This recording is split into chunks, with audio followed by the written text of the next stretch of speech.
game is not only spiritual, but it's psychological on all cylinders.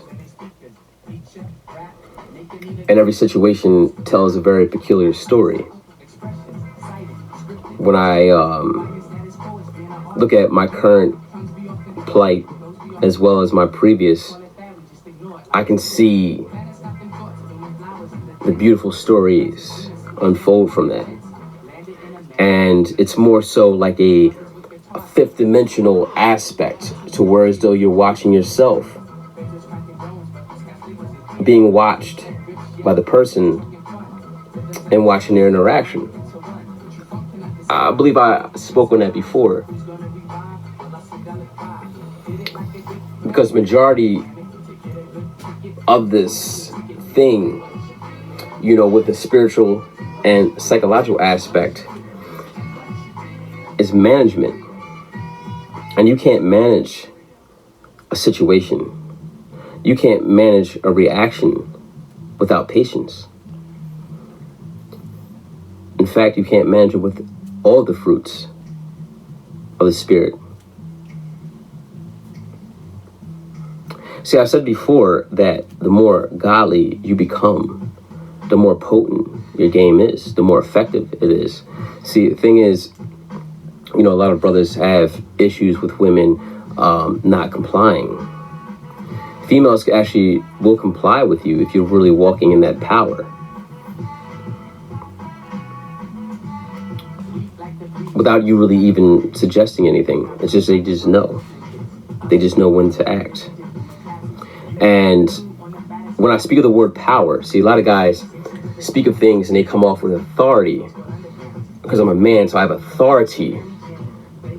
And they don't get the response. And I'm going to break down the difference between power and authority. A cop with a badge has authority. A nigga with a gun that don't give a fuck has power. You get what I'm saying? See, when you really have power, or when you really see your power, I mean, visually see it, or see it with your mind's eye, you don't have to flex it. Because you're cool like that.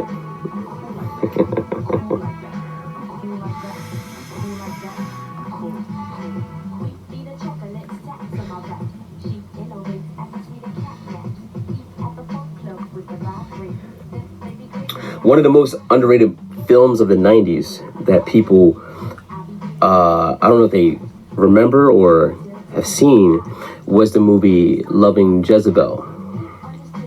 And the story is very relatable to a certain extent.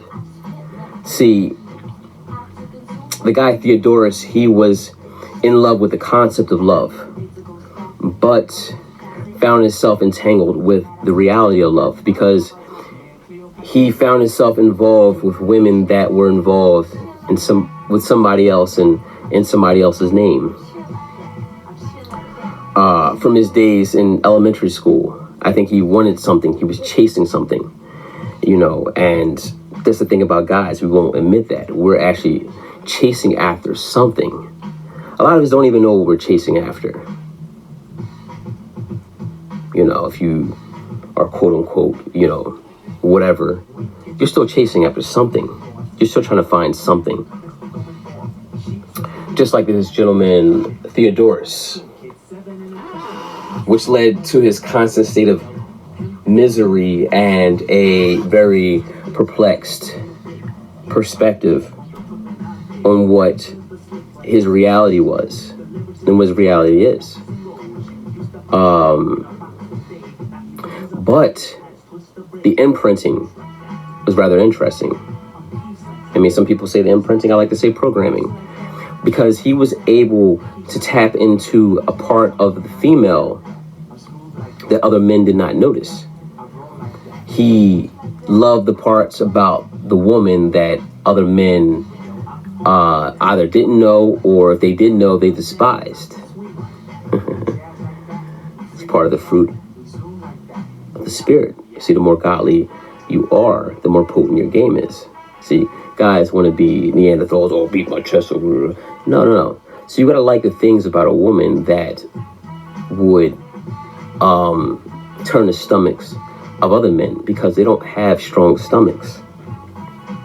See, a woman can tell me all about herself and about her history and her past and her present, and I'm not really moved by that, because at the end of the day, that's what was misused.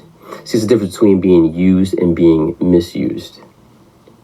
See, a guy that is the spirit of the game or understands the spirit of the game knows how to use the female.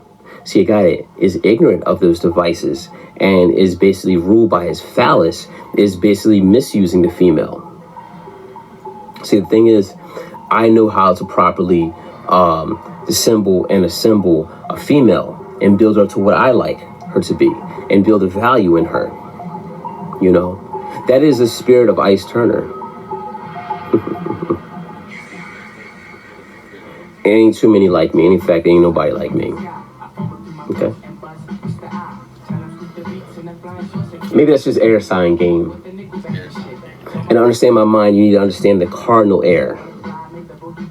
Self-starters. Creators. You know, traveling in different planes. See, one of the things I've learned and what I've studied is patience. One of the parts and the fruit of the spirit that is rather difficult, the long suffering, the patience. See, patience, what patience brings. Patience brings temperance. Patience brings wise decisions. Patience makes you perfect. Not the bitch perfect, but you perfect. Because when you're perfect, when you know you're perfect, when the anxiety in you is dead. Okay? I'm not anxious for nothing. But in all supplications, I'm ready. Tricks are impatient.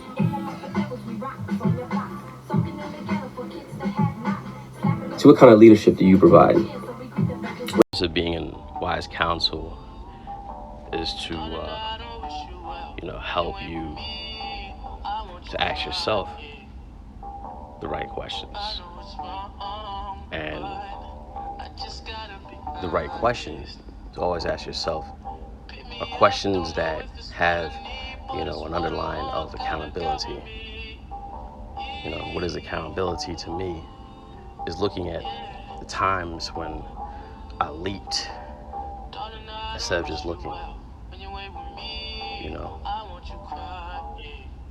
Looking at the times where as though, I had the right idea in mind. I had the drive, the motivation, the inspiration, and it was all basically inspired by me, but,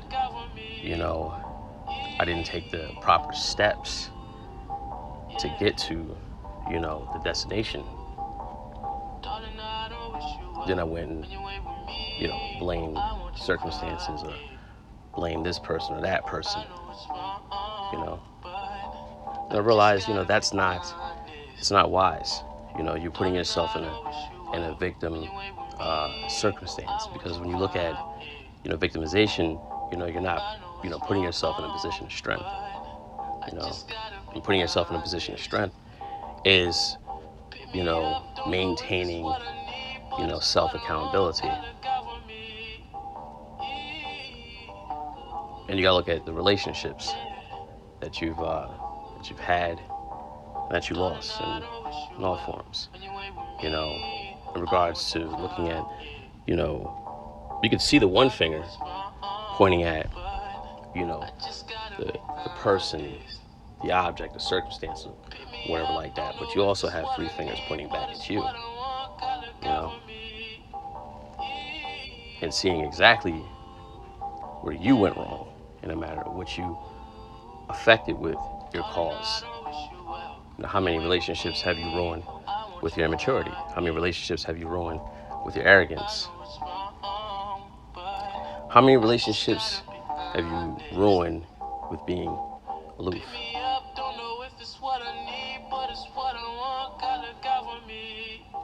Relationships. part of a relationship is the connection. But how are you connecting to something where you're not holding yourself accountable? And the other person doesn't know how to. You should,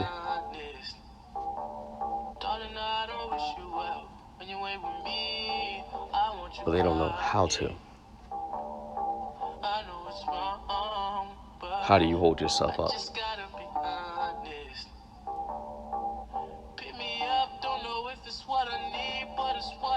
You have to really look at it this way. In every, case scenario, when things happen, right? Always look at yourself first. If you look at, relationships in the context of, the scripture, if you look at it, so God held the husband accountable. Like he could sit there and go to God about his wife, just like Adam did. You can blame her. God's going to hold you accountable.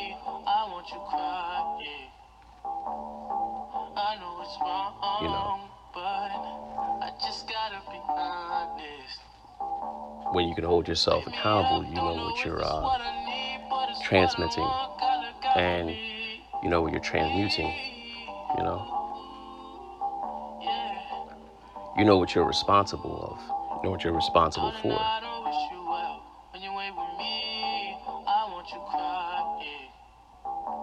See, when you uplift your thoughts by holding yourself accountable, you keep yourself from being, in a grandeur of, of illusions and strong delusions and conundrums, towards though your confusion is confused because you're not holding yourself accountable.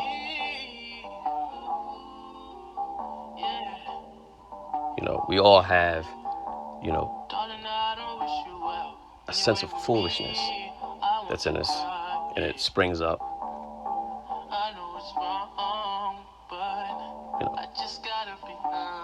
In most cases, we allow it, intentionally or unintentionally, we allow it. Then, in some cases, it's just a freak accident. But the problem with them both, and the crux, and the, I would say the belly of the issue is accountability, the lack thereof.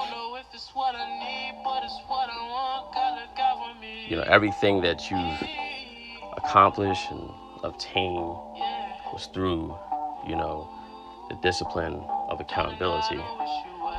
And everything that you don't have, everything that you might have had and lost it, was due to, the lack thereof.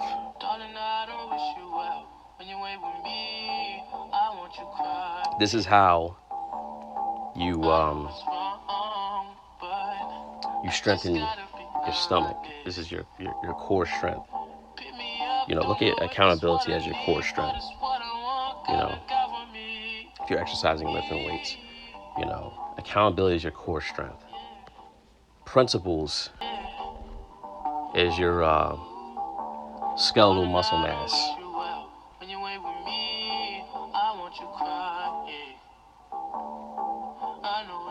And your patience is the cut,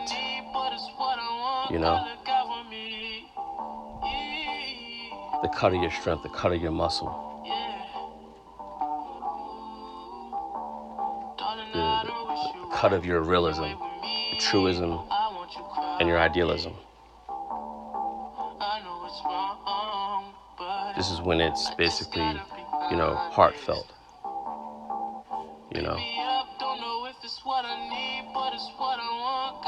And the reason why I say it's heartfelt, because you don't necessarily have to say much for someone to actually feel. the most. You create the feelings. I know it's wrong, but I just gotta be honest. Darling, I don't wish you well. A man of accountability commands strength in the chaos and our day-to-day pressures of life.